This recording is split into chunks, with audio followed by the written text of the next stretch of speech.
తాకట్లో ఉన్న మీ బంగారాన్ని విడిపించి ఆ రోజు ఆన్లైన్ రేటుకి కొంటాం. Sharma gold company.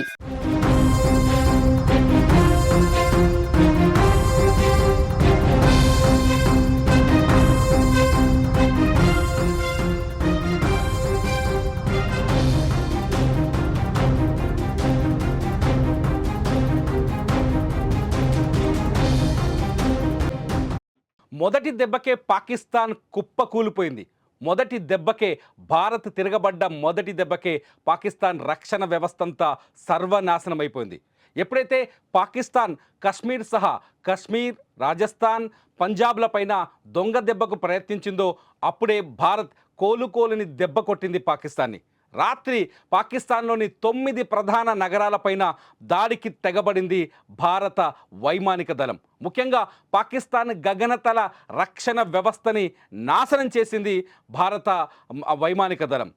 లాహోర్ సహా 9 రాష్ట్రాల్లో 9 నగరాల్లో ఈ అటాక్స్ జరిగాయి. 9 నగరాల్లో అక్కడ ఉన్న రక్షణ వ్యవస్థలు మొత్తం నాశనమయ్యాయి. ఒకసారి చూద్దాం. లాహోర్ సహా రాత్రి భారత వైమానిక దళం, భారత డ్రోన్ వ్యవస్థ పాకిస్తాన్లో ఏ నగరాల్లో దాడి చేసింది ఒకసారి చూస్తే చాలా స్పష్టంగా అర్థమవుతుంది. పెషావర్, ఇస్లామాబాద్, లాహోర్, ముల్తాన్, బహవల్పూర్, హైదరాబాద్, పాకిస్తాన్ హైదరాబాద్ పైన కూడా రాత్రి దాడి జరిగింది. అట్లాగే కరాచీ పైన. ఈ 9 నగరాల పైన రాత్రి భారత వ్యూహాత్మకంగా భారత సైన్యం దాడులకు తెగబడింది. మీరు విజువల్స్లో చూస్తున్నారు. ఒక 3 రకాల డ్రోన్లని, క్షిపణులని రాత్రి భారత సైన్యం వినియోగించింది. అందులో రుద్రం, ఇది దేశీయంగా తయారైన, మీరు స్క్రీన్లో కనిపిస్తున్న ఒక విజువల్ చూడొచ్చు, రుద్రం 3 అని మీకు కనిపిస్తోంది.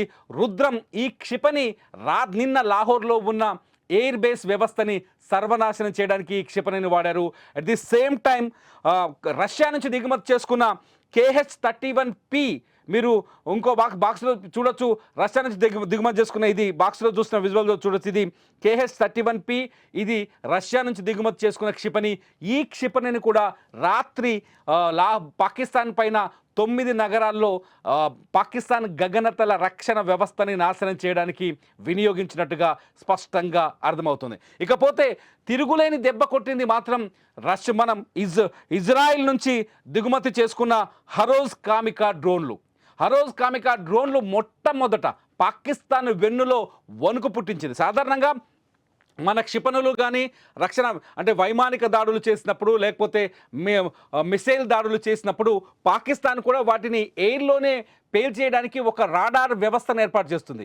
రాడార్ ఏం చేస్తుందంటే, ఏదైతే శత్రు దేశం నుంచి క్షిపణులు వస్తాయో దాన్ని గుర్తించి యాక్టివేట్ అయ్యి దానిపైన బాంబులు వేస్తుంది, అంటే గాల్లోనే కాల్చేస్తుంది. అటువంటి రాడార్ వ్యవస్థల్ని చాలా తెలివిగా ధ్వంసం చేసింది భారత సైన్యం. మామూలుగా కాదు. పాకిస్తాన్కి ఏదైతే రాడార్ వ్యవస్థ గగనతలంలో అంటే ఆకాశంలో రక్షణ వ్యవస్థగా ఉంటుందో ఆ రక్షణ వ్యవస్థని పూర్తిగా నాశనం చేసింది. ఇలా పూర్తిగా నాశనం చేయడంలో కీలకంగా పనిచేసింది ఏంటంటే హరోజ్ కామికా డ్రోన్లు. ఇప్పుడు మీ స్క్రీన్లో కనిపిస్తున్న ఈ విజువలే, ఇది హరోజ్ కామికా డ్రోన్లు. ఇది ఇజ్రాయెల్ నుంచి దిగుమతి చేసుకుంది భారత్. ఈ హరోజ్ కామికా డ్రోన్లు ఆకాశంలో పక్షుల్లా విహరిస్తాయన్నమాట. పక్షుల్లా విహరించి ఆ ఏదైతే టార్గెట్ ఉంటుందో సడన్గా ఆ టార్గెట్ పైన అటాక్ చేస్తాయి. ఇవే హరోజ్ కామికా డ్రోన్స్ ప్రత్యేకత. ఈ డ్రోన్లను వినియోగించి రాత్రి పాకిస్తాన్లోని 9 నగరాల్లో విధ్వంసం సృష్టించింది భారత సైన్యం. ఆ 9 నగరాల పేర్లు ఇంతకుముందే నేను చదివాను. దీన్ని సాధారణంగా suppression of enemy air defence, SEAD అంటారు. ఈ అటాక్కి suppression of enemy air defence అనే పేరు ఒకటి ఉంది. ఈ suppression of enemy air defence attack ద్వారా పాకిస్తాన్ గగనతల రక్షణ వ్యవస్థని నాశనం చేయడంతో భారత్ నుంచి వచ్చే వైమానిక దాడుల్ని పాకిస్తాన్ ఇంకా ఎదుర్కొనే పరిస్థితిలో ఉండదు. భారత్ నుంచి వేసే మిస్సైల్స్ని పాకిస్తాన్ ఎదుర్కొనే పరిస్థితి ఉండదు. 9 నగరాల్లో టార్గెట్ చేసి భారతదేశం ఆ 9 నగరాల్లో పాకిస్తాన్ ఏర్పాటు చేసుకున్న రక్షణ వ్యవస్థని దెబ్బ కొట్టడం వల్ల పాకిస్తాన్ పైన భారత్ మరికొంత వ్యూహాత్మకంగా ఉంది, మరికొంత ముందుకు వెళ్ళే అవకాశం ఉందని చెబుతుంది. నిజానికి పాకిస్తాన్ దగ్గర సొంత వ్యవస్థ ఏమీ లేదు, సొంత రక్షణ వ్యవస్థ ఏమీ లేదు. ఇది చైనా నుంచి దిగుమతి చేసుకున్న HQ-9 వ్యవస్థ ఒకటి ఉంటుంది. ఈ HQ-9 వ్యవస్థనే రాడార్ వ్యవస్థ ద్వారానే భారత మిస్సైల్స్ని కానీ విమానాలను కానీ లేకపోతే రాఫెల్ లాంటి యుద్ధ విమానాలు కానీ ఎదుర్కొనే ప్రయత్నం చేసింది. కానీ ఈ HQ-9 వ్యవస్థ లాహోర్లో రాత్రి నాశనం అయిపోయింది. నిన్న ఉదయమే లాహోర్లో ఈ దాడి జరిగింది.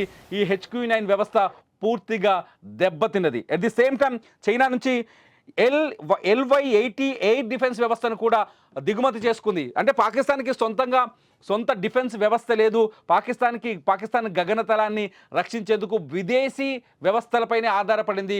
ఆ 2 విదేశీ వ్యవస్థల్ని సర్వనాశనం చేశాయి రాత్రి ఇజ్రాయెల్ నుంచి మనం దిగుమతి చేసుకున్న హరోజ్ కామికా డ్రోన్లు చాలా వ్యూహాత్మకంగా ఉంటాయని చెప్తున్నారు. హరోజ్ కామికా డ్రోన్లను ప్రయోగించిన తర్వాత అవి ఆకాశంలోకి దూసుకెళ్తాయి, పక్షుల మాదిరిగా విహరించిన తర్వాత టార్గెట్ సాధారణంగా రాడార్ నుంచి ఏదైనా ఒక వ్యవస్థ, ఒక రాకెట్ కావచ్చు, డ్రోన్ కావచ్చు, వాళ్ళ గగనతలంలోకి ఎంటర్ అయిపోతే రాడార్ నుంచి ఒక సిగ్నల్ అందుతుంది. ఆ సిగ్నల్ దొరకగానే ఇవి అటాక్ చేస్తాయి అనమాట. ఆ సిగ్నల్ దొరకగానే వెళ్ళిపోయి ఆ వ్యవస్థని నాశనం చేస్తాయి. రాత్రి పాకిస్తాన్లో జరిగినదే. రాత్రంతా పాకిస్తాన్ నిద్రలో లేదు. రాత్రంతా పాకిస్తాన్ తీవ్రమైన భయంతో ఉంది. పాకిస్తాన్ సామాన్య ప్రజలు బతుకుతామా చనిపోతామనే భయంతో ఉన్నారు. పాకిస్తాన్ ప్రధాని ఏకంగా వెళ్ళి ఎక్కడో కలుగులో దచ్చుకున్నాడు. ఈ 9 నగరాలపైన దాడులు చేయడంతో ఒక్కసారిగా వణుకుతో వణికిపోయింది పాకిస్తాన్. ఇటు 9 నగరాలు పేలిపోవడం, కరాచీ పైన ఇక్కడ INS విక్రాంత్ బ్రహ్మోస్ క్షిపణులతో కరాచీ ఓడరేవుని పేల్చేయడంతో ఒక్కసారిగా పాకిస్తాన్ తీవ్రమైన దెబ్బతిన్నది. నిజం చెప్పాలంటే భారత్ కొట్టిన మొదటి దెబ్బకే పాకిస్తాన్ పూర్తిగా బలహీనపడిపోయింది. పాకిస్తాన్ ఇప్పుడు ప్రతీకారంతో దాడులు చేయడం తప్ప వ్యూహాత్మకంగా దాడులు చేసే శక్తిని కోల్పోయింది పాకిస్తాన్. భారత రక్షణ వ్యవస్థ ఏ స్థాయిలో ఉందో ఈ దాడులతో అర్థమైపోయింది పాకిస్తాన్కి. భారత బలం ఎంత ఉందో పాకిస్తాన్కి అర్థమైపోయింది. అయినప్పటికీ కూడా పాకిస్తాన్ ఈరోజు తెల్లవారుజామున మళ్ళీ భారత్ పైన క్షిపణి దాడులకు ప్రయత్నించింది, డ్రోన్ దాడులకు ప్రయత్నించింది, మోటార్లతో దాడులు చేసే ప్రయత్నం చేస్తుంది. పాకిస్తాన్ చాలా స్పష్టంగా దొంగ దెబ్బ ఎలా కొడుతుందంటే సైనిక స్థావరాలపైన దాడులు చేయడానికి ప్రయత్నించే క్రమంలో సామాన్యుల ప్రాణాలను దెబ్బతీస్తుంది. మీరు విజువల్స్లో చూడొచ్చు. రాత్రి జరిగిన దాడి ఇది కాశ్మీర్ పైన జమ్మూలో. ఈ విజువల్ ఒక వ్యక్తి మొబైల్లో రికార్డ్ చేశారు. ఇది డిఫెన్స్ విజువల్స్. జమ్మూలో చూడండి ఒక్కసారి మన భారత రాడార్ వ్యవస్థ ఏ విధంగా ఎదురు దాడి చేస్తుందో. మీకు దీపావళి పటాసుల్లా కనిపిస్తున్న ఈ వీడియో చిన్నది కాదు. పాకిస్తాన్ నుంచి ఏదైతే డ్రోన్స్ మన ఏరియాలో బాంబింగ్ చేయడానికి వచ్చాయి, ఆ డ్రోన్స్ని పసిగట్టి ముందే దాడి చేసేసాయి, వాటిని గాల్లోనే పేల్చేశాయి. ఒక్కసారిగా విజువల్స్ చూసి అక్కడ జనమంతా జై భారత్ అంటూ ఒక్కసారిగా భారత్ మాతాకి జై అంటూ నినాదాలు చేశారు. భారత సైన్యం, భారత ఆర్మీ శక్తి సామర్థ్యాల్ని పొగిడారు. భారత ఆర్మీ కానీ, భారత నేవీ కానీ, భారత ఎయిర్ ఫోర్స్ విభాగం కానీ, నిజంగా భారత ఎయిర్ ఫోర్స్ విభాగాన్ని ఎదుర్కొనే దమ్ము మొత్తం ప్రపంచంలో ఏ దేశానికి లేదని చెప్పొచ్చు. అది at the same time Bharat పైన దాడి చేస్తే తిప్పికొట్టే శక్తి భారత్కు ఉన్నంతగా ప్రపంచంలో ఏ దేశానికి లేదనే విషయం రాత్రి జమ్మూ కాశ్మీర్ అటాక్తో అర్థమైపోయింది. చిన్న డ్రోన్లు, మిసైల్స్ వస్తేనే తిప్పికొట్టేసింది. అట్లాగే పాకిస్తాన్ సంబంధించిన 3 యుద్ధ విమానాల్ని నేల కూర్చిపడేశాయి. మన S-400 గగనతల రక్షణ వ్యవస్థ మామూలుగా కాదు. ఒక్కసారిగా రాత్రి జరిగిన సీన్ను గుర్తు చేసుకుంటే ప్రతి భారతీయుడు దేశంలో గుండె మీద చేసుకొని హాయిగా సురక్షితంగా నిద్రపోవచ్చు. భారత రక్షణ వ్యవస్థ మనల్ని కంటికి రెప్పలా కాపాడుతుందనే విషయాన్ని మరోసారి రుజువు చేశాయి. పహల్గామ్ లాంటి దొంగ దెబ్బలు కొట్టడం, ఉగ్రవాదులను తీసుకొచ్చి దేశంలో విధ్వంసాలు సృష్టించడం తప్ప పాకిస్తాన్ ఏమీ పీకలేదని మరోసారి అర్థమైపోయింది. పాకిస్తాన్ కేవలం దొంగ దెబ్బ కొట్టడానికి తప్ప నేరుగా యుద్ధం చేసే శక్తి పాకిస్తాన్కి లేదని మరోసారి రుజువైంది. ఇప్పటికైతే పాకిస్తాన్ మీద జరిగిన దాడులతో పాకిస్తాన్ ఇండియాది కొట్టిన మొదటి దెబ్బకే పాకిస్తాన్ బలహీనపడ్డట్టుగా చాలా స్పష్టంగా అర్థమవుతుంది. పాకిస్తాన్లో ఉన్న రక్షణ వ్యవస్థ, గగనతల రక్షణ వ్యవస్థలు ఏవైతే ఉన్నాయో, రాడార్ వ్యవస్థలు ఉన్నాయో, ఆ వ్యవస్థలన్నీ సర్వనాశనం అయిపోయాయి భారత డ్రోన్ల దెబ్బకి. At the same time Pakistan ఈ ప్రజలు వణికిపోతున్నారు. ప్రధాని కూడా అక్కడ కలుగులో అంటే బంకర్లో దాచుకొని ప్రాణాలు కాపాడుకునే ప్రయత్నం చేస్తారు. ప్రస్తుతానికి ఈ కేవలం ఎదురుదాడితోనే పాకిస్తాన్ బలహీనపడింది. మరి మీరేమనుకుంటున్నారు? పాకిస్తాన్ని సర్వనాశనం చేసే శక్తి భారత్కు ఉందా? సర్వనాశనం అయిపోతుందా భారత్కి వెళ్ళుకుంటే? మీరేమనుకుంటున్నారో ఈ యుద్ధ వాతావరణం పైన ఈ వీడియో కింద కామెంట్ చేయండి. దయచేసి ఫేక్ వార్తల్ని కానీ ఫేక్ న్యూస్ని కానీ దయచేసి నమ్మొద్దు.